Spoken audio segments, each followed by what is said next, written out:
ദൈവതിരുനാമത്തിന് മഹത്വം ഉണ്ടാകട്ടെ. ദൈവത്തിന് സ്തോത്രം. യേശുക്രിസ്തുവിൻ്റെ തിരുവചനത്തിൻ്റെ കീഴിലിരിപ്പാൻ ഒരു സമയം കൂടി കർത്താവ് നമുക്ക് തന്നിരിക്കുന്നു. കർത്താവിനെ നമുക്ക് സ്തുതിക്കാം, സ്തോത്രം ചെയ്യാം. ദൈവത്തിന് സ്തോത്രം. തിരുവചനത്തിൽ ദൈവം പേർ ചൊല്ലി വിളിച്ചു എന്ന് രേഖപ്പെടുത്തി വെച്ചിട്ടുണ്ട്. നമുക്ക് വായിക്കാം. യെശയ്യാ പ്രവാചകൻ്റെ പുസ്തകം 43-ാം അധ്യായത്തിൻ്റെ 1-ാമത്തെ വാക്യം വായിക്കാം. ഇപ്പോഴോ യാക്കോബേ നിന്നെ സൃഷ്ടിച്ചവനും, ഇപ്പോഴോ യാക്കോബേ നിന്നെ സൃഷ്ടിച്ചവനും, ഇസ്രായേലേ നിന്നെ നിർമ്മിച്ചവനുമായ യഹോവ ഇപ്രകാരം അരുളി ചെയ്യുന്നു. ഇസ്രായേലെ നിന്നെ നിർമ്മിച്ചവനുമായ യഹോവ ഇപ്രകാരം അരുളി ചെയ്യുന്നു. ഭയപ്പെടേണ്ട, ഭയപ്പെടേണ്ട, ഞാൻ നിന്നെ വീണ്ടെടുത്തിരിക്കുന്നു. ഞാൻ നിന്നെ വീണ്ടെടുത്തിരിക്കുന്നു.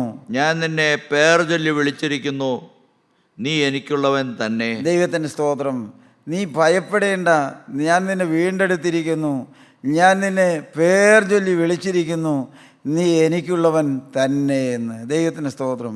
യാക്കോബിനെ നിത്യനായ ദൈവം പേർ ചൊല്ലി വിളിച്ചിരിക്കുന്നു. ദൈവത്തിന് സ്തോത്രം. 45-ാം അധ്യായത്തിൻ്റെ 4-ാമത്തെ വാക്യം നമുക്ക് വായിക്കാം. ദൈവത്തിന് സ്തോത്രം. അവിടെയും അത് തന്നെയാണ് രേഖപ്പെടുത്തി വച്ചിരിക്കുന്നത്. നിത്യനായ ദൈവം ഈ ഭൂമിയിലെ പൊടിയായ മനുഷ്യനെ പേർ ചൊല്ലി വിളിക്കുന്നു. വായിക്കാം. എൻ്റെ ദാസനായ യാക്കോബ് നിമിത്തവും എൻ്റെ വ്രതനായ ഇസ്രായേൽ നിമിത്തവും ഞാൻ നിന്നെ പേർ ചൊല്ലി വിളിച്ചിരിക്കുന്നു. ദൈവത്തിൻ്റെ സ്തോത്രം. അവിടെയും അത് തന്നെയാണ് രേഖപ്പെടുത്തിയിരിക്കുന്നത്. ഞാൻ നിന്നെ പേർ ചൊല്ലി വിളിച്ചിരിക്കുന്നു. ദൈവത്തിൻ്റെ സ്തോത്രം. ദൈവമക്കളെ, ഈ ഭൂമിയിലെ നിസ്സാരന്മാരായ മനുഷ്യനെ നിത്യനായ ദൈവം പേർ ചൊല്ലി വിളിക്കുന്നു. തിരുവചനത്തിൽ നമുക്ക് പരിചയമുണ്ട്. പല ദൈവമക്കളെയും സ്വർഗത്തിലെ ദൈവം പേർ ചൊല്ലി വിളിച്ചു എന്ന്. ദൈവത്തിൻ്റെ സ്തോത്രം. അബ്രഹാമിനെ ദൈവം പേർ ചൊല്ലി വിളിച്ചു. ദൈവത്തിൻ്റെ സ്തോത്രം. ശൗമേൽ പ്രവാചകനെ യഹോവയായ ദൈവം പേർ ചൊല്ലി വിളിച്ചു.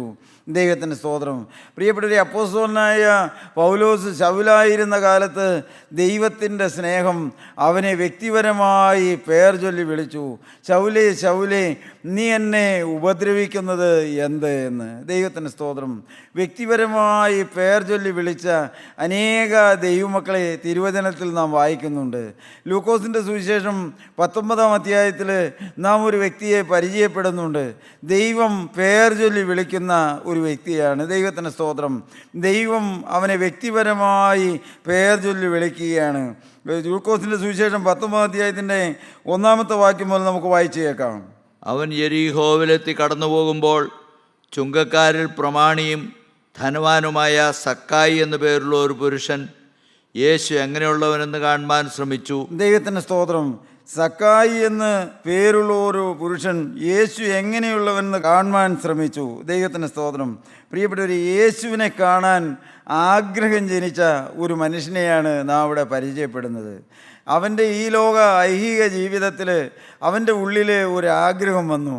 യേശുവിനെ ഒന്ന് കാണണം, യേശു എങ്ങനെയുള്ളവനാണെന്ന് നേരിട്ടൊന്ന് കാണണമെന്ന്. ദൈവത്തിൻ്റെ സ്തോത്രം. അദ്ദേഹത്തിൻ്റെ പേര് അവൻ ചുങ്കക്കാരിൽ പ്രമാണിയും ധനവാനുമായ സക്കായി എന്നായിരുന്നു. ഈ സക്കായി എന്ന പേര് ഒരു യഹൂദ നാമമാണ്. സക്കായി എന്ന പേരിൻ്റെ അർത്ഥം നിഷ്കളങ്കൻ എന്നാണ്. ദൈവത്തിൻ്റെ സ്തോത്രം. എന്നാൽ അവൻ്റെ തൊഴിലവിടെ രേഖപ്പെടുത്തി വെച്ചിട്ടുണ്ട്, ചുങ്കക്കാരിൽ പ്രമാണിയായിരുന്നു എന്ന്. ഈ വേദഭാഗത്ത് മാത്രമേ ചുങ്കക്കാരിൽ പ്രമാണിയായ ഒരു മനുഷ്യനെന്ന് രേഖപ്പെടുത്തി വെച്ചിട്ടുള്ളൂ. ദൈവമക്കളെ, സക്കായിയെക്കുറിച്ച് അവിടെ പറഞ്ഞിരിക്കുന്നത് അവൻ ചുങ്കക്കാരുടെ കൂട്ടത്തിൽ ഒരു പ്രമാണിയായിരുന്നു, അവനൊരു പരീശനായിരുന്നു. എന്നാൽ അവൻ്റെ ഉള്ളിലെ ഒരു ആഗ്രഹം വന്നു, യേശുവിനെ ഒന്ന് കാണണമെന്ന്. ദൈവത്തിൻ്റെ സ്തോത്രം. ദൈവമക്കളെ, ഈ ഭൂമിയിൽ ജീവിക്കുന്ന ഓരോ മനുഷ്യൻ്റെ ഉള്ളിൽ വരേണ്ട ഏറ്റവും വലിയൊരു ആഗ്രഹവും ദാഹവുമാണത്.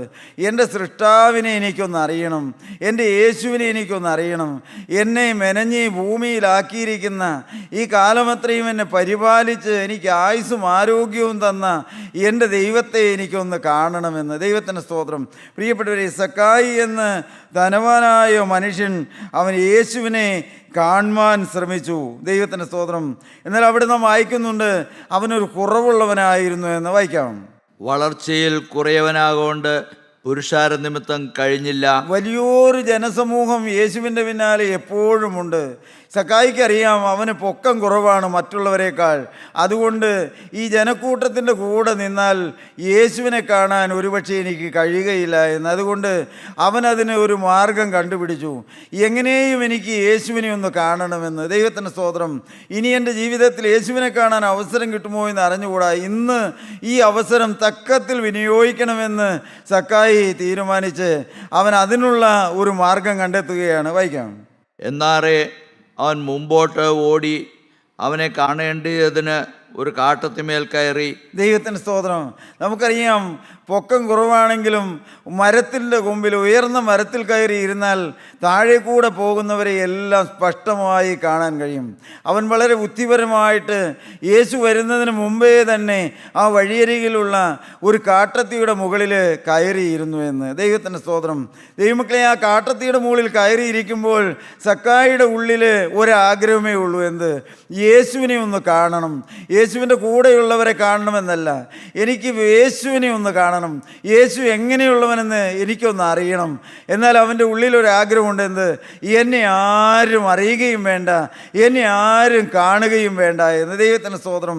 അവൻ യേശു വരുന്നതിന് മുമ്പ് തന്നെ ആ അത്തിയുടെ മുകളിൽ കയറി അതിൻ്റെ ഇലത്തലപ്പുകളുടെ മറവിൽ അവൻ മറഞ്ഞിരിക്കുകയാണ്. ദൈവത്തിൻ്റെ സ്തോത്രം. അപ്പോഴാണ് യേശു ആ വഴി വന്നത്. വായിക്കാം. അവൻ ആ സ്ഥലത്തെത്തിയപ്പോൾ മേലോട്ട് നോക്കി, സഖായിയെ, വേഗം ഇറങ്ങി വാ, ഞാൻ ഇന്ന് നിന്റെ വീട്ടിൽ പാർക്കേണ്ടതാകുന്നു എന്ന് അവനോട് പറഞ്ഞു. ദൈവത്തിൻ്റെ സ്തോത്രം. കർത്താവ് ആ അത്തിയുടെ കീഴിൽ വന്നപ്പോൾ യേശു അവിടെ നിന്നു. യേശു മുകളിലേക്ക് നോക്കി. ദൈവത്തിൻ്റെ സ്തോത്രം. പ്രിയപ്പെട്ടവരെ, ആരും അറിയാതെ ആ അത്തിയുടെ ഇലത്തലപ്പുകളുടെ മറവിൽ മറഞ്ഞിരുന്ന സക്കായിയെ യേശു പേർ ചൊല്ലി വിളിക്കുകയാണ്. ദൈവത്തിൻ്റെ സ്തോത്രം. അവൻ ഒരിക്കലും പ്രതീക്ഷിച്ച് കാണുകയില്ല, ഈ യേശുവിന് എൻ്റെ പേരറിയാം, യേശു എന്നെ വിളിക്കും, യേശു എന്നെ കാണും, ഒരിക്കലും ചിന്തിരുന്നില്ല. എന്നാൽ യാദൃച്ഛികമായിട്ട് അത്ഭുതമെന്നോണം യേശു മുകളിലേക്ക് നോക്കി അവനെ വിളിച്ചു, സക്കായിയെ, നീ വേഗം ഇറങ്ങി വാ എന്ന്. എൻ്റെ ദൈവത്തിൻ്റെ സ്തോത്രം. ദൈവമക്കളെ, അവൻ്റെ ജീവിതത്തിൽ ആദ്യമായിട്ടായിരിക്കാം ആ സ്നേഹത്തിൻ്റെ, ആ അധികാരത്തിൻ്റെ, ഹൃദയത്തെ കവർന്നെടുക്കുന്ന ആ വശീകരണത്തിൻ്റെ വാക്കുകൾ, സക്കായിയെ, നീ വേഗം ഇറങ്ങി വാ എന്ന്. ദൈവത്തിൻ്റെ സ്തോത്രം. ദൈവമക്കളെ, ചുങ്കം പിരിവുകാരനായിരുന്നത് കൊണ്ട് തന്നെ അവന് വലിയ നിലയും വിലയുമൊന്നും ഉണ്ടായിരുന്നു കാണുകയില്ല. കാരണം ചുങ്കം പിരിവെന്ന് പറഞ്ഞാൽ അതൊരു വഞ്ചനയുടെ തൊഴിലാണ്. കാരണം 10 പിരിക്കാൻ പറഞ്ഞാൽ 15 പിരിക്കും.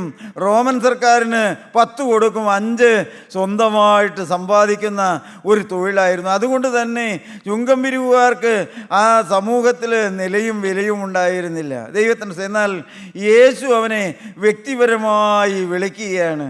സക്കായിയെ, നീ വേഗം ഇറങ്ങി വാ, ഇന്ന് ഞാൻ നിൻ്റെ വീട്ടിൽ പാർക്കേണ്ടതാകുന്നു. ദൈവമക്കളെ, തിരുവചനത്തിൽ മറ്റൊരു വേദഭാഗത്തും ഇതുപോലൊരു സന്ദർഭം രേഖപ്പെടുത്തി വെച്ചിട്ടില്ല. യേശു അങ്ങോട്ട് പറയുകയാണ്, സക്കായിയെ, ഇന്ന് ഞാൻ നിൻ്റെ വീട്ടിൽ പാർക്കേണ്ടതാകുന്നു എന്ന്. പലരും യേശുവിനെ സ്വന്തം വീട്ടിലേക്ക് ക്ഷണിച്ചുവെന്നും യേശു പല ഭവനങ്ങളിൽ ചെന്നു എന്നെല്ലാം രേഖപ്പെടുത്തി വെച്ചിട്ടുണ്ട്. എന്നാൽ ഇവിടെ നാം വായിക്കുകയാണ്, യേശു സക്കായിയെ വിളിച്ചു, സക്കായിയെ, നീ വേഗം ഇറങ്ങി വാ, ഇന്ന് ഞാൻ നിൻ്റെ വീട്ടിൽ പാർക്കേണ്ടതാകുന്നു എന്ന്. എൻ്റെ ദൈവത്തിന് സ്തോത്രം. ദൈവമക്കളെ, സക്കായി ആവശ്യപ്പെട്ടതുകൊണ്ടല്ല, സക്കായി ആഗ്രഹിച്ചതുകൊണ്ടല്ല. ദൈവത്തിന് സ്തോത്രം. ഈ ചുങ്കക്കാരൊരിക്കലും രക്ഷപ്പെടുകയില്ല എന്ന് ആ സമൂഹത്തിൽ ഒരു കരുതലും സംസാരവും ഉണ്ടായി. കാരണം അവർ ചെയ്യുന്ന തൊഴിലതായിരുന്നു. അതുകൊണ്ട് ഈ ചുങ്കക്കാരൊരിക്കലും രക്ഷപ്രാപിക്കുകയില്ല എന്ന് ധരിച്ചിരുന്നൊരു കാലയളവിലാണ് യേശു അവനോട് പറഞ്ഞത്, സക്കായിയെ, ഇന്ന് ഞാൻ നിൻ്റെ വീട്ടിൽ പാർക്കേണ്ടതാകുന്നു എന്ന്. എൻ്റെ ദൈവത്തിൻ്റെ സ്തോത്രം. ദൈവമക്കളെ, സ്വർഗത്തിലെ ദൈവത്തിൻ്റെ കാര്യപരിപാടിയിൽ ഉൾപ്പെട്ടൊരു മനുഷ്യനാണ് സക്കായി എന്ന് ഒരിക്കലും അവൻ പ്രതീക്ഷിച്ച് കാണുകയില്ല. ദൈവമക്കളെ, ഞാൻ നിങ്ങളോട് പറയട്ടെ, നമ്മയെല്ലാം വ്യക്തിപരമായി അറിയുന്ന, നമ്മെ പേർ ചൊല്ലി വിളിക്കുന്ന, നമ്മുടെ ജീവിതത്തിലേക്ക് അപ്രതീക്ഷിതമായി നാം പ്രതീക്ഷിക്കാത്ത സമയത്ത് കടന്നു വരുന്ന ആ യേശുക്രിസ്തുവിൻ്റെ സ്നേഹം. ദൈവത്തിൻ്റെ സ്തോത്രം. യേശു അവനോട് പറഞ്ഞു, ഇന്ന് ഞാൻ നിൻ്റെ വീട്ടിൽ പാർക്കേണ്ടതാകുന്നു എന്ന്. ദൈവത്തിൻ്റെ ദൈവമക്കളെ, ആ യേശുവിൻ്റെ വിളി കേട്ടിട്ട് അവൻ ഒട്ടും താമസിച്ചു എന്ന് ഇവിടെ രേഖപ്പെടുത്തിയിട്ടില്ല. അവൻ ബന്ധപ്പെട്ട് ഇറങ്ങിയെന്നാണ്. ദൈവത്തിൻ്റെ സ്തോത്രം. കാരണം അവനെ പേർ ചൊല്ലി വിളിച്ച ആ യേശുവിൻ്റെ വിളിയുടെ മുമ്പിൽ അവൻ അത്തിയുടെ മുകളിൽ നിന്ന് ബന്ധപ്പെട്ട് താഴോട്ടിറങ്ങിയെന്ന്. ദൈവത്തിൻ്റെ സ്തോത്രം. ദൈവമക്കളെ, ദൈവശബ്ദം കേൾക്കുമ്പോൾ, ദൈവത്തിൻ്റെ വചനം നമ്മുടെ ഹൃദയത്തോട് ഇടപെടുമ്പോൾ, നമുക്ക് പാപബോധം ലഭിക്കുമ്പോൾ, ദൈവവിളി നമ്മുടെ ഹൃദയത്തിൻ്റെ ഭിത്തികളിൽ അലയടിക്കുമ്പോൾ നാം ഒരിക്കലും വെച്ച് താമസിപ്പിക്കരുത്. നാം പിന്നീടാകട്ടെ എന്ന് പറയരുത്. ദൈവത്തിൻ്റെ സ്തോത്രം. ദൈവമക്കളെ, അപ്പോസ്തലനായ പൗലോസിനെ ദമസ്കോസിൻ്റെ പടിവാതിക്കൽ വെച്ച് ശൗലേ ശൗലേ നീ എന്നെ ഉപദ്രവിക്കുന്നത് എന്തേ എന്നുള്ള ആ സ്വർഗീയ ശബ്ദത്തിൻ്റെ മുമ്പിൽ ശൗൽ ഒട്ടും താമസം വരുത്തിയില്ല. പ്രിയപ്പെട്ടവരെ, അപ്പോൾ തന്നെ യേശുക്രിസ്തുവിന് വേണ്ടി ജീവിതം സമർപ്പിക്കുവാൻ അപ്പോസ്തലന് ഭാഗ്യം ലഭിച്ചു എന്ന് ഇവിടെ നാം വായിക്കുന്നു. സക്കായി ബന്ധപ്പെട്ട് ഇറങ്ങി വന്നു എന്നാണ്. ബന്ധപ്പെട്ട് ഇറങ്ങി സന്തോഷത്തോടെ അവനെ കൈക്കൊണ്ടു. ദൈവത്തിൻ്റെ ദൈവമക്കളെ, ആരും സന്തോഷത്തോടെ സക്കായിയെ കൈക്കൊള്ളാറില്ല. എന്നാൽ സക്കായി യേശുവിനെ സന്തോഷത്തോടെ കൈക്കൊണ്ടു എന്ന്. ദൈവത്തിൻ്റെ സ്തോത്രം. ദൈവമക്കളെ, നമ്മുടെ ജീവിതത്തിലേക്ക് തിരിഞ്ഞു നോക്കണം. നമുക്കൊരു ദൈവവിളി കിട്ടിയിട്ടുണ്ടോ എന്നെങ്കിലും? ദൈവത്തിൻ്റെ വിളി, ദൈവം എന്നെ പേർ ചൊല്ലി വിളിച്ചു, എന്നെ എൻ്റെ ദൈവം വ്യക്തിപരമായി അറിയുന്നുണ്ട്, ദൈവം എന്നെ സ്നേഹിക്കുന്നുണ്ട്. എനിക്കൊരു പക്ഷേ അനേക കുറവുകൾ കാണാമെങ്കിലും ദൈവം എന്നെ സ്നേഹിക്കുന്നു എന്നുള്ള ആ ദൈവത്തിൻ്റെ വിളി കിട്ടിയ, ദൈവശബ്ദം കേട്ട, ദൈവശബ്ദത്തിന് നമ്മെ തന്നെ വിനയപ്പെടുത്തി കൊടുത്ത ഒരു അനുഭവം നമ്മുടെ ജീവിതത്തിൽ ഉണ്ടോ എന്ന്. എൻ്റെ ദൈവത്തിൻ്റെ സ്തോത്രം. സക്കായി ബന്ധപ്പെട്ട് ഇറങ്ങി വന്ന് അവനെ കൈക്കൊണ്ടു. വായിക്കാം. കണ്ടവരെല്ലാം അവൻ പാപിയായ ഒരു മനുഷ്യനോടുകൂടെ പാർപ്പാൻ പോയി എന്ന് പറഞ്ഞ് പിറുപിറുത്തു. ദൈവത്തിൻ്റെ ദൈവമക്കളെ, അപ്പോഴാണ് വലിയൊരു പ്രശ്നം ആ ജനക്കൂട്ടത്തിൻ്റെ മധ്യത്തിലുണ്ടായത്. സക്കായി യേശുവിനോടുകൂടെ നിൽക്കുമ്പോൾ സക്കായിയുടെ മുഖത്ത് സന്തോഷമുണ്ട്. എന്നാൽ ആ ജനക്കൂട്ടം പിറുപിറുക്കാൻ തുടങ്ങി. ദൈവത്തിന് എന്തെല്ലാം പറഞ്ഞു കാണും. ഞാൻ ചിലപ്പോഴൊക്കെ ചിന്തിക്കാറുണ്ട്, അവർ ഒന്നാമത് പറഞ്ഞു കാണും, ഇവൻ ദൈവപുത്രനാണെന്ന് പറയുന്നത് വെറുതെയാണ്.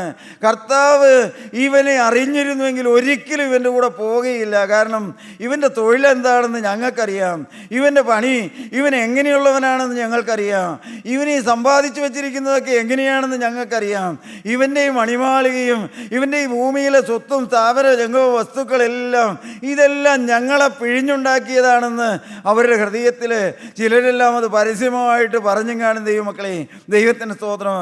യേശുവും സക്കായിയും ഒരുമിച്ച് മുമ്പോട്ട് എങ്ങോട്ട് സക്കായിയുടെ വീട്ടിലേക്ക് നടന്നു തുടങ്ങുമ്പോഴാണ് ജനക്കൂട്ടത്തിൽ വലിയൊരു പിറുപിറുപ്പുണ്ടാകുന്നത്. ദൈവത്തിൻ്റെ സ്തോത്രം. വായിച്ചോ. സക്കായിയോ നിന്നു കർത്താവിനോട്. ദൈവമക്കളെ, സക്കായിയോ നിന്നു എന്ന്. ദൈവത്തിൻ്റെ ദൈവമക്കളെ, നാം വേദപുസ്തകത്തിൽ അടിവരയിട്ട് നാം മുഴങ്കാലിരുന്ന് ധ്യാനിക്കേണ്ട ഒരു ഭാഗമാണത്. സക്കായിയോ നിന്നു. എന്തുകൊണ്ടാണ് നിന്നത്? ദൈവത്തിൻ്റെ സ്തോത്രം. സക്കായിക്ക് മനസ്സിലായി, ഈ ജനമെല്ലാം പിറുപിറുക്കുന്നത്, ഈ ജനമെല്ലാം എന്നെയും യേശുവിനെയും നോക്കി കുശുകുശുക്കുന്നത്, അതിൽ ചില കാരണങ്ങളെല്ലാം ഉണ്ട്. അത് സത്യമാണ്. ദൈവമക്കളെ, ഒന്നുകൂടി പറഞ്ഞാൽ സക്കായിക്ക് ശരിയായൊരു പാപബോധം കിട്ടി. യേശുവിനെ കണ്ടുമുട്ടിയപ്പോൾ യേശു അവനെ പേർ ചൊല്ലി വിളിച്ച് ആ അത്തിയുടെ കീഴിൽ നിന്ന് അവൻ താഴോട്ടിറങ്ങി വന്നപ്പോൾ അവന് പാപബോധം കിട്ടി. ഞാൻ കുറവുള്ളവനാണെന്ന്, ഞാൻ പോരായികയുള്ളവനാണെന്ന്, എനിക്ക് യോഗ്യതയില്ല എന്നുള്ള ഒരു ബോധ്യം അവന് കിട്ടി. ദൈവത്തിൻ്റെ സ്തോത്രം. ദൈവമക്കളെ, സക്കായിയോ നിന്നു. എൻ്റെ ദൈവത്തിൻ്റെ സ്തോത്രം. ഞാൻ ചോദിക്കട്ടെ ദൈവമക്കളെ, യേശുക്രിസ്തുവിൻ്റെ വചനം കേട്ട് നമ്മുടെ ആയുസ്സിൽ എന്തെങ്കിലും ഒരു നിൽപ്പ് നമുക്ക് കിട്ടിയിട്ടുണ്ടോ? അന്ന് വരെയുള്ള ജീവിതത്തിൽ നിന്ന് ഒരു വ്യതിയാനം നമുക്ക് വന്നിട്ടുണ്ടോ? നാം ഓടിക്കൊണ്ടിരുന്ന വഴികളിൽ നിന്ന്, നാം പോയിക്കൊണ്ടിരുന്ന പാതകളിൽ നിന്ന്, നമ്മുടെ ജീവിതത്തിൻ്റെ മുമ്പോട്ടുള്ള ഗമനത്തിൽ നിന്ന് നമുക്കൊരു വ്യത്യാസം വന്ന അനുഭവമുണ്ടോ? നാം ഓടിയിരുന്ന പാതയിൽ നിന്ന് പ്രിയപ്പെട്ടവരെ നമ്മുടെ ജീവിതം വഴിതിരിഞ്ഞു പോയ ഒരു അനുഭവം നമുക്കുണ്ടോ? നാം ചിന്തിച്ചു നോക്കണം. എത്ര കാലം വചനം കേട്ടു എന്നല്ല, യേശുക്രിസ്തുവിനോട് ഞാനൊരു വാക്ക് പറഞ്ഞു, ഞാൻ അന്ന് വരെ ജീവിച്ച ജീവിതത്തോട് ഞാൻ യാത്ര പറഞ്ഞു, ഒരു പുതുക്കത്തിൻ്റെ അനുഭവം എനിക്ക് വന്നു എന്ന്. ദൈവമക്കളെ, നമ്മുടെ ഹൃദയം മാറിയോ? നമ്മുടെ സ്വഭാവം മാറിയോ? നമ്മുടെ ചിന്തകൾ മാറിയോ? നമ്മുടെ ധനാഗമന മാർഗങ്ങൾ മാറിയോ? എൻ്റെ ദൈവത്തിന് സ്തോത്രം. പ്രിയപ്പെട്ടവരെ, സക്കായിയോ നിന്നു. എൻ്റെ ദൈവത്തിന് സ്തോത്രം. ദൈവമക്കളെ, നാം വചനം കേട്ട് വൃഥാ കടന്നു പോകുന്നവരാകരുത്. ദൈവത്തിന് സ്തോത്രം. വചനത്തിൻ്റെ മുമ്പിൽ നമ്മെ തന്നെ താഴ്ത്തുവാൻ, നമ്മെ തന്നെ ശോധന ചെയ്യുവാൻ, നമ്മുടെ ജീവിതത്തിലേക്ക് കണ്ണോടിച്ചു നോക്കുവാൻ, നമ്മുടെ കുറവുകളെല്ലാം കണ്ടെത്തുവാനുള്ള ഭാഗ്യമാണ് നമുക്ക് ലഭിക്കേണ്ടത്. ദൈവത്തിന് സ്തോത്രം. പ്രിയപ്പെട്ടവരെ, ഈ ഭൂമിയിൽ നമുക്ക് വചന കേൾവിക്കുള്ള അവസരങ്ങൾ ലഭിക്കുമ്പോൾ നമ്മെ തന്നെ ഒരുക്കുവാനുള്ള അവസരങ്ങളാണ്. നിത്യതയ്ക്ക് വേണ്ടി ഒരുക്കുവാൻ, നിത്യതയിൽ യേശുക്രിസ്തുവിനോടുകൂടെ വസിക്കുന്ന ആ പുതിയ രാജ്യത്തിൻ്റെ ഓഹരിക്കാരായി തീരുവാനുള്ള ഒരുക്കമാണ് നമുക്ക് ലഭിക്കേണ്ടത് വചന കേൾവിയിലൂടെ. ദൈവത്തിന് സ്തോത്രം. പ്രിയപ്പെട്ടവരെ, ഇന്ന് അതെല്ലാം ഒരു ചടങ്ങായി മാറിപ്പോയിട്ടുണ്ടോ? അതെല്ലാം ജീവിതത്തിൻ്റെ ഒരു സാധാരണ അനുഭവങ്ങളായി തീർന്നു പോയിട്ടുണ്ടോ? നാം ചിന്തിച്ച് നോക്കണം. സക്കായിയോ നിന്നു. ദൈവത്തിൻ്റെ സ്തോത്രം. ദൈവമക്കളെ, യേശുക്രിസ്തുവിൻ്റെ വചനം കേട്ട്, യേശുക്രിസ്തുവിൻ്റെ വിളി കേട്ട്, യേശുക്രിസ്തുവിനോടുകൂടെ യാത്ര പുറപ്പെട്ട സക്കായി നിന്നു. ദൈവത്തിൻ്റെ സ്തോത്രം. അവന് ചില കാര്യങ്ങളെല്ലാം കർത്താവിനോട് പറയാനുണ്ട്. ദൈവത്തിൻ്റെ സ്തോത്രം. ദൈവമക്കളെ, അവന് മനസ്സിലായി ഈ ജനം എന്നെ നോക്കി കുശുകുശുക്കുന്നത് വെറുതെയല്ല എന്ന്. സക്കായി അതങ്ങ് തുറന്ന് സമ്മതിച്ചു. വായിച്ചോ. കർത്താവേ, എൻ്റെ വസ്തുവകയിൽ പാതി ഞാൻ ദരിദ്രർക്ക് കൊടുക്കുന്നുണ്ട്. ദൈവത്തിൻ്റെ സ്തോത്രം. ഇവിടെ സക്കായി ആരും പറഞ്ഞിട്ടോ യേശു ഒന്നും അവനോട് ചോദിച്ചിട്ടല്ല. അവൻ കർത്താവിനോട് പറഞ്ഞു, കർത്താവേ, എൻ്റെ വസ്തുവകയിൽ പാതി ഞാൻ ദരിദ്രർക്ക് കൊടുക്കുന്നു.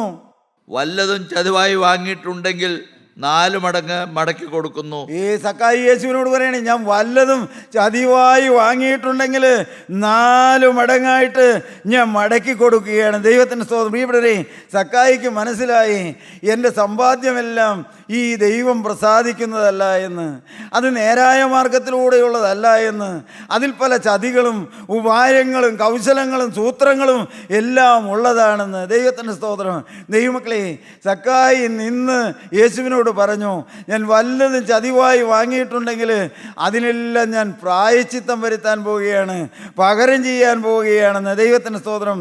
പഴയ നിയമത്തിലെ സംഖ്യാപുസ്തകം 5-ാം അധ്യായത്തിൻ്റെ 7-ാമത്തെ വാക്യത്തിൽ വായിക്കുന്നുണ്ട്, ചതിവായി വാങ്ങിയാൽ മുതലിനോട് 5-1 കൂട്ടി മടക്കി കൊടുക്കണമെന്ന്. ദൈവത്തിൻ്റെ സ്തോത്രം. പ്രിയപ്പെട്ടവരെ, പ്രമാണം അതാണ്. മോശയിലൂടെ ഇസ്രായേൽ മക്കൾക്ക് കിട്ടിയ ന്യായപ്രമാണം അതാണ്. എന്തെങ്കിലും ചതിവായി വാങ്ങിയാൽ ആ മുതലിനോട് അതിൻ്റെ 5-1 കൂടി കൂട്ടി മടക്കി കൊടുക്കണമെന്ന്. ദൈവത്തിൻ്റെ സ്തോത്രം. സക്കായി പറഞ്ഞു, എൻ്റെ വസ്തുവകയിൽ പാതി ഞാൻ ദരിദ്രർക്ക് കൊടുക്കുന്നുണ്ട്. വല്ലതും ചതിവായി വാങ്ങിയെങ്കിൽ 4 ഇരട്ടി മടക്കി കൊടുക്കുമെന്ന്. എൻ്റെ ദൈവത്തിൻ്റെ സ്തോത്രം. ഞാൻ എളിമയോടെ ചോദിക്കട്ടെ ദൈവമക്കളെ, ഞാൻ യോഗ്യനാണെന്ന് പറഞ്ഞുകൊണ്ടൊന്നുമല്ല. നമ്മുടെ സമ്പത്തൊക്കെ കർത്താവിൻ്റെ കുരിശിൻ്റെ ചുവട്ടിൽ വെച്ചിട്ട് ആ കുരിശിലേക്ക് നോക്കിയിട്ട് നാം എപ്പോഴെങ്കിലും ചോദിച്ചിട്ടുണ്ടോ, കർത്താവേ, അവിടത്തേക്ക് വേദനയുള്ളത്, അവിടുന്ന് പ്രസാദിക്കാത്തത്, എൻ്റെ തലമുറകൾക്ക് യോഗ്യതയില്ലാത്തത് എന്തെങ്കിലും എൻ്റെ ജീവിതത്തിൽ ഉണ്ടോ എന്ന്, കർത്താവേ, എൻ്റെ സമ്പാദ്യത്തിൽ ഉണ്ടോ എന്ന് ദൈവമക്കളെ നാം കണ്ണുഓടിച്ച് നോക്കാറുണ്ടോ? ദൈവത്തിൻ്റെ സ്തോത്രം. ദൈവത്തിൻ്റെ സ്തോത്രം. പിതാക്കന്മാരുടെ പാരമ്പര്യം പറയുന്നുണ്ട്, സക്കായി ഉണ്ടായിരുന്ന സമ്പത്തിൽ പകുതി ദരിദ്രന്മാർക്ക് കൊടുത്തു, ബാക്കി പകുതി കൊണ്ട് ചതിവായി വാങ്ങിയവർക്ക് മടക്കി കൊടുത്തു. സക്കായി തുടർന്ന് ഈ ഭൂമിയിൽ ഒരു സമ്പത്തുമില്ലാത്തവനായി യേശുവിനെ പിൻപറ്റിയെന്ന്. ദൈവത്തിന് അതെന്തുമാകട്ടെ, വേദപുസ്തകത്തിൽ അങ്ങനെയൊന്നുമില്ല. ദൈവമക്കളെ, ദൈവത്തിന് സ്തോത്രം. എന്താണ് നാം മനസ്സിലാക്കേണ്ടത്? നമ്മുടെ ജീവിതത്തിൻ്റെ പിന്നാമ്പുറങ്ങളിലേക്ക് കണ്ണോടിച്ച് നോക്കുവാനോ നമ്മുടെ സമ്പത്തിനെയെല്ലാം ദൈവസന്നിധിയിൽ വെച്ച് ശുദ്ധീകരിക്കുവാനും നമുക്ക് കഴിയേണ്ടതാണ്. ദൈവവിളി കിട്ടിയ സക്കായി തൻ്റെ പോരായികകൾ, തൻ്റെ ജീവിതത്തിൻ്റെ കുറവുകൾ എല്ലാം സക്കായി ഏറ്റുപറഞ്ഞു. സക്കായിയോ നിന്നു. ദൈവത്തിൻ്റെ സ്തോത്രം. നമുക്ക് ചേർത്തൊരു വാക്യം വായിക്കാം. ന്യായാധിപന്മാരുടെ പുസ്തകം 11-ാം അധ്യായത്തിൻ്റെ 10-11 വാക്യങ്ങൾ നമുക്ക് വായിച്ചേക്കാം. ന്യായാധിപന്മാരുടെ പുസ്തകം 11-ാം അധ്യായത്തിൻ്റെ 10-11. അങ്ങനെ ഇബ്താഹ് ഗിലെയാദിലെ മൂപ്പന്മാരോടുകൂടെ പോയി ജനം അവനെ തലവനും സേനാപതിയുമാക്കി. ഇബ്താഹ് മിസ്പയിൽ വെച്ച് യഹോവയുടെ സന്നിധിയിൽ തൻ്റെ കാര്യമെല്ലാം പ്രസ്താവിച്ചു. അങ്ങനെ ഇബ്താഹ് ഗിലെയാദിലെ മൂപ്പന്മാരോടുകൂടെ പോയി ജനം അവനെ തലവനും സേനാപതിയുമാക്കി. ദൈവത്തിൻ്റെ സ്തോത്രം. ഇബ്താഹ് മിസ്പയിൽ വെച്ച് യഹോവയുടെ സന്നിധിയിൽ അവൻ്റെ കാര്യമെല്ലാം പ്രസ്താവിച്ചു. ദൈവത്തിന് സ്തോത്രം. ദൈവമക്കളെ, ഇഫ്താഹിനെ കുറിച്ച് ആ അധ്യായം തുടങ്ങുമ്പോൾ തന്നെ രേഖപ്പെടുത്തി വെച്ചിട്ടുണ്ട്. നല്ല പാരമ്പര്യമോ നല്ല പേരോ അംഗീകാരമോ അവനൊന്നും ഉണ്ടായിരുന്നവനല്ല.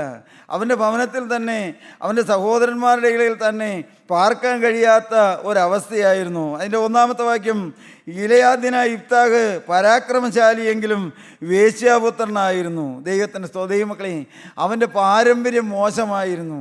ദൈവത്തിൻ്റെ സ്തോത്രം. അവൻ്റെ ഭവനത്തിൽ അവന് പാർക്കാൻ കഴിയാതെ പോയിരുന്നു. ജനാഭാഗമൊന്നും വിശദീകരിക്കുന്നാൽ കാലങ്ങൾ കഴിയുമ്പോൾ പ്രിയപ്പെട്ടവരെ, ആ ഗിലെയാദ്യനായ ഇഫ്താഹിൻ്റെ സഹോദരന്മാർക്ക് പരിഹരിക്കാൻ കഴിയാത്ത പല വിഷയങ്ങളും അവരുടെ ജീവിതത്തിൽ വന്നപ്പോൾ ആ മൂപ്പന്മാർ ചെന്ന് ഇഫ്താഹിനെ വിളിക്കുകയാണ്, ഞങ്ങളിങ്ങനെ ഒരു വിഷമസന്ധിയിലായിരിക്കുന്നുവെന്ന്. പ്രിയപ്പെട്ടവരെ, അവരോട് കൂടെ ഇഫ്താഹ് പുറപ്പെട്ടു പോകുമ്പോൾ ഇഫ്താഹ് മിസ്പയിൽ വെച്ച് തൻ്റെ കാര്യമൊക്കെയും യഹോവയോട് പറഞ്ഞു. ദൈവത്തിൻ്റെ സ്തോത്രം. ദൈവമക്കളെ, ഗിലെയാദ്യനായ ഇഫ്താഹിന് സമൂഹത്തിൽ അംഗീകാരമുള്ളവനായിരുന്നില്ല. അവനെക്കുറിച്ച് തിരുവചനം രേഖപ്പെടുത്തിയിരിക്കുന്നത് തന്നെ അവനൊരു വേശ്യാപുത്രനായിരുന്നു എന്ന്. എൻ്റെ ദൈവത്തിൻ്റെ സ്തോത്രം. ദൈവമക്കളെ, അവൻ എന്തെല്ലാം യഹോവയുടെ സന്നിധിയിൽ പറഞ്ഞു കാണും. ആ യാത്രയിൽ പ്രിയപ്പെട്ടവരെ വലിയൊരു ദൗത്യം ഏറ്റെടുത്ത് പോകുമ്പോൾ ഇഫ്താഹ് യഹോവയുടെ സന്നിധിയിൽ ഹൃദയം പകരുകയാണ്. എന്ത്? ദൈവമേ, ഞാൻ എൻ്റെ ഭവനത്തിൽ വിലയില്ലാത്തവനായിരുന്നു. അനേക നാളുകളായി ഞാൻ ദൂരദേശത്ത് എന്ന് നിസ്സാരന്മാരായ മനുഷ്യരോട് കൂടെ പാർക്കുകയായിരുന്നു. ദൈവത്തിൻ്റെ സ്തോത്രം. എൻ്റെ പേര് തന്നെ വേശ്യാപുത്രനാണെന്ന്. ദൈവത്തിൻ്റെ സ്തോത്രം. ദൈവമക്കളെ, അവൻ പറഞ്ഞു കാണും, എനിക്ക് ദേശത്തെങ്ങും നിൽക്കാൻ കഴിയാത്തതുകൊണ്ടാണ് ഞാൻ ദൂരദേശത്ത് വന്ന് പാർത്തതെന്ന്. എൻ്റെ ദൈവത്തിൻ്റെ സ്തോത്രം. ദൈവമക്കളെ, എൻ്റെ ദൈവത്തിൻ്റെ സ്തോത്രം. ഇഫ്താഹ് മിസ്പയിൽ വെച്ച് തൻ്റെ കാര്യമൊക്കെയും യഹോവയുടെ സന്നിധിയിൽ ഇറക്കി വെച്ചു. ദൈവമക്കളെ, ഞാൻ നിങ്ങളോട് പറയട്ടെ, നമ്മുടെ കാര്യമെല്ലാം സ്വർഗത്തിലെ ദൈവത്തിൻ്റെ സന്നിധിയിലേക്ക് ഇറക്കി വെക്കാൻ നമുക്ക് കഴിയണം. പ്രിയപ്പെട്ടവരെ, നമുക്ക് എന്തെല്ലാം പോരായികകളുണ്ട്. ലോകപ്രകാരമോ ആത്മീയമോ നമ്മുടെ കുടുംബത്തിലോ നമ്മുടെ ഔദ്യോഗിക ജീവിതത്തിലോ നമ്മുടെ പാരമ്പര്യത്തിലോ നമ്മുടെ ഭാര്യാഭർത്തൃ ജീവിതത്തിലോ പ്രിയപ്പെട്ടവരെ നമ്മുടെ സഹോദര ബന്ധങ്ങളിലോ അല്ല നമ്മുടെ ആത്മീയ പ്രസ്ഥാനങ്ങളോട് ചേർന്ന് നിൽക്കുമ്പോഴോ എവിടെ നിന്നെല്ലാം നമുക്ക് അവഗണന വന്നിട്ടുണ്ട്, എവിടെയെല്ലാം നാം അംഗീകാരമില്ലാത്തവരായി പോയിട്ടുണ്ട്, ആരുടെയെല്ലാം മുമ്പിൽ നാം പരിഹാസ വിഷയങ്ങളായി പോയിട്ടുണ്ട്.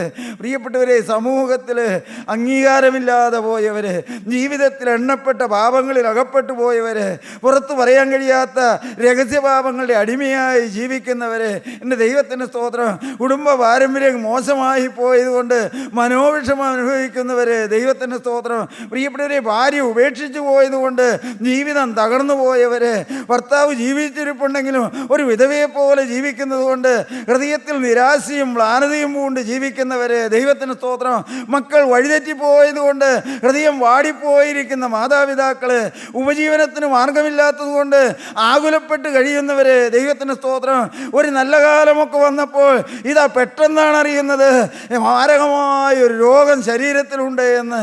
പ്രിയപ്പെട്ടവരെ, പകച്ചു പോയവർ, നിരാശപ്പെട്ടു പോയവർ, മുമ്പോട്ടുള്ള വഴികളെല്ലാം അടഞ്ഞിരിക്കുന്നവർ, എൻ്റെ സഹോദരി സഹോദരന്മാരെ, യേശു നിങ്ങളുടെ അരികിലേക്ക് വന്നിട്ടുണ്ട്. നിങ്ങളുടെ സൃഷ്ടാവ് നിങ്ങളുടെ അരികിലേക്ക് വന്നിട്ടുണ്ട്. ഇഫ്താഹ് മിസ്പയിൽ വെച്ച് തൻ്റെ കാര്യമൊക്കെ യഹോവയുടെ സന്നിധിയിൽ പ്രസ്താവിച്ചു. പ്രിയപ്പെട്ടവരെ, നമ്മുടെ ഹൃദയം പകരാം, നമ്മുടെ വേദനകൾ ഇറക്കി വെക്കാം, നമ്മുടെ ദുഃഖങ്ങൾ ഇറക്കി വെക്കാം, നമ്മുടെ രോഗങ്ങളെ സമർപ്പിക്കാം, നമ്മുടെ മക്കളെ സമർപ്പിക്കാം, നമ്മുടെ ഭാര്യമാരെ സമർപ്പിക്കാം, നമ്മുടെ ഭർത്താക്കന്മാരെ സമർപ്പിക്കാം, നമ്മുടെ മാതാപിതാക്കളെ സമർപ്പിക്കാം, നമ്മുടെ ആത്മീയ ഗുരുക്കന്മാരെ സമർപ്പിക്കാം, നമ്മുടെ കൂട്ടായ്മ ജീവിതത്തെ സമർപ്പിക്കാം. എവിടെയെല്ലാം എന്തെല്ലാം പോരായികളും അല്ല സഹോദര, കഴിഞ്ഞ കാലങ്ങളിൽ നിനക്ക് എന്തെല്ലാം പാപങ്ങൾ വന്നു പോയവനാണെങ്കിലും മകനെ, എല്ലാം നിനക്ക് ഇറക്കി വെക്കാം. കുരിശിന്റെ ചുവട്ടിലാണ് നീ ഇരിക്കുന്നത്. യേശു നിന്റെ മുഖത്തേക്ക് നോക്കുകയാണ്.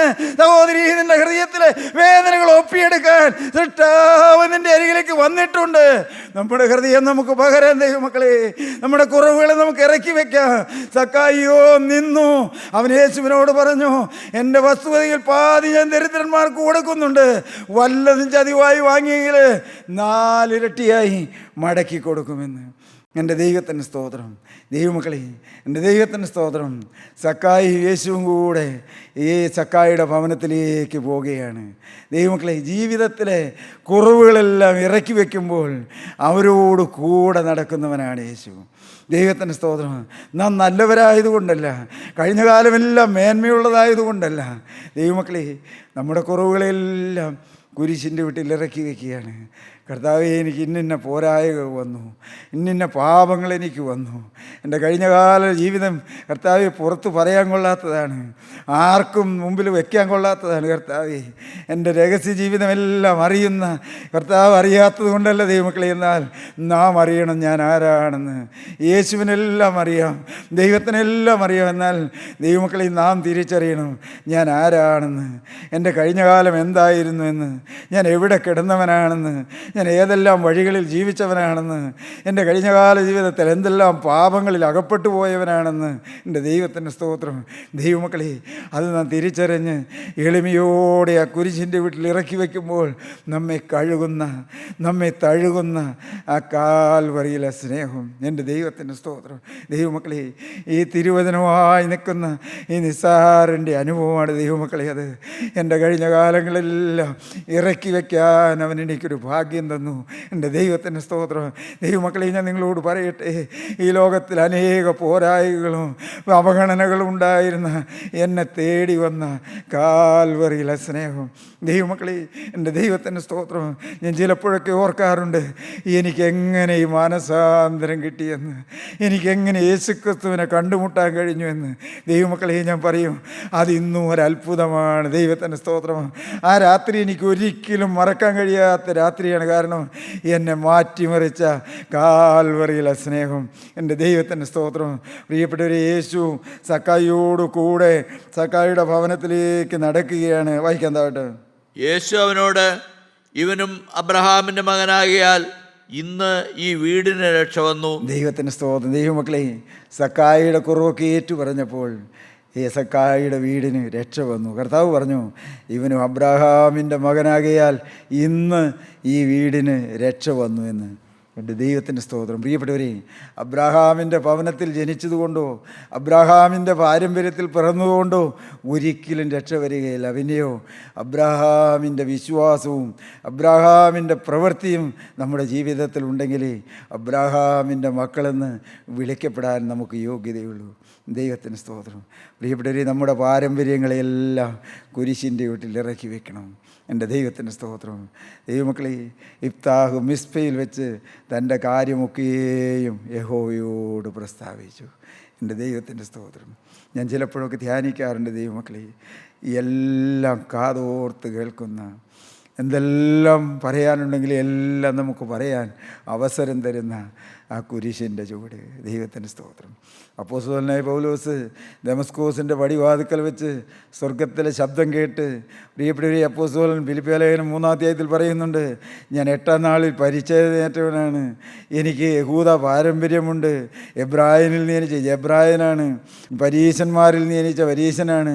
അനേക നന്മകൾ പറഞ്ഞിട്ട് അപ്പോസ്തലൻ പറയുകയാണ്, മാനസാന്തരപ്പെട്ടപ്പോൾ അതെല്ലാം ഞാൻ ഉപേക്ഷിച്ച് ചവറ് എന്നെണ്ണിയെന്ന്. ഞാൻ ഈ അടുത്ത കാലത്ത് ഒരു പുസ്തകത്തിൽ വായിക്കുകയുണ്ടായി. ചവറ് എന്ന് പറഞ്ഞാൽ നാം അടിച്ചുവാരി പുറത്ത് കളയുന്ന വിലയില്ലാത്ത സാധനങ്ങളാണെന്ന്. ദൈവമക്കളെ, അപ്പോസ്തലന് മനസ്സിലായി, എൻ്റെ പാരമ്പര്യങ്ങളോ എൻ്റെ ഉന്നത വിദ്യാഭ്യാസമോ എൻ്റെ ഉന്നത കുല ജാതി ഒന്നും എൻ്റെ കർത്താവിൻ്റെ സ്നേഹത്തിൻ്റെ മുമ്പിൽ അതെല്ലാം നിഷ്പ്രയോജനമാണെന്ന്. ദൈവമക്കളെ, അപ്പോസ്തലൻ എല്ലാം ഉപേക്ഷിച്ച് ചവറ് എന്നെണ്ണിയെന്ന്. ദൈവത്തിൻ്റെ സ്തോത്രം. ഫിലിപ്പിയ ലേഖനം 3-ാം അധ്യായത്തിൽ പിന്നെയും അപ്പോസ്തലൻ പറയുന്നുണ്ട്, വല്ല വിധേനയും മരിച്ചവരിൽ നിന്ന് പുനരുത്ഥാനം പ്രാപിക്കണമെന്ന് വെച്ച് ഞാൻ ഇപ്പോഴും എല്ലാം ഉപേക്ഷിച്ച് ചവറ് എന്നെണ്ണുന്നു. ദൈവമക്കളെ, ഞാൻ പറയട്ടെ, ഒരിക്കലായി നാം എന്തെല്ലാം വിട്ടുകളഞ്ഞു, ഏതിനോടെല്ലാം യാത്ര പറഞ്ഞു, അതൊന്നും നമ്മുടെ ആയുസ്സിൽ ഒരിക്കലും വരരുത് കേട്ടോ. ഒരിക്കലും തിരിഞ്ഞു നോക്കരുത് കേട്ടോ. എന്നും പ്രിയപ്പെട്ടവരെ, നമ്മുടെ ജീവിതത്തിൽ ഉപേക്ഷിച്ചതൊന്നും പിന്നെ തിരിച്ചു വരാനിട വരരുത്. പുറകോട്ട് നമ്മുടെ കാലടികൾ വയ്ക്കരുത്. ജീവിതയാത്രയിൽ നാം ക്ഷീണിച്ചു പോകാനിട വരരുത്. മുമ്പോട്ടുള്ള ഗമനത്തിൽ നാം തളർന്നു പോകാനിട വരരുത്. കർത്താവേ, ഈ ഓട്ടം ഓടി തികപ്പാൻ പങ്കെടുപ്പാൻ ഞങ്ങൾക്ക് ഭാഗ്യം തരണമേ. ഈ നിസ്സാരന്മാരായി ഞങ്ങളെ വിളിച്ച കാൽവറിയിലെ സ്നേഹമേ, ഞങ്ങളുടെ മേൽ നിൻ്റെ ആണിപ്പാടുള്ള കരം വെക്കണമേ. ഞങ്ങളുടെ വേദനകളും ഞങ്ങളുടെ ജീവിതത്തിൻ്റെ നീറുന്ന പ്രശ്നങ്ങളുമെല്ലാം ഒപ്പിയെടുക്കുന്ന ആ സ്നേഹത്തിൻ്റെ മുമ്പിൽ ഞങ്ങളെ തന്നെ സമർപ്പിക്കുന്നു കർത്താവേ. മരണത്തോളം നിൻ്റെ വിശ്വസ്ത സാക്ഷികളായി ജീവിപ്പാൻ ഞങ്ങളുടെ മേൽ നിൻ്റെ കൃപയുടെ കരം വെക്കണമേ എന്ന് പ്രാർത്ഥിക്കുന്നു. തിരുവചനം കേട്ട എല്ലാ മക്കളുടെ മേലും അവിടുത്തെ ആണിപ്പാടുള്ള കരം വെക്കണമേ കർത്താവേ. ജീവിതത്തിൽ പുതുക്കത്തിൻ്റെ അനുഭവം ഞങ്ങൾക്ക് ഓരോരുത്തർക്കും നൽകണമേ എന്ന് പ്രാർത്ഥിക്കുന്നു. സകലതും ഞങ്ങൾക്ക് വേണ്ടി ജീവൻ വെച്ച യേശുവിൻ നാമത്തിൽ തന്നെ ആമേൻ.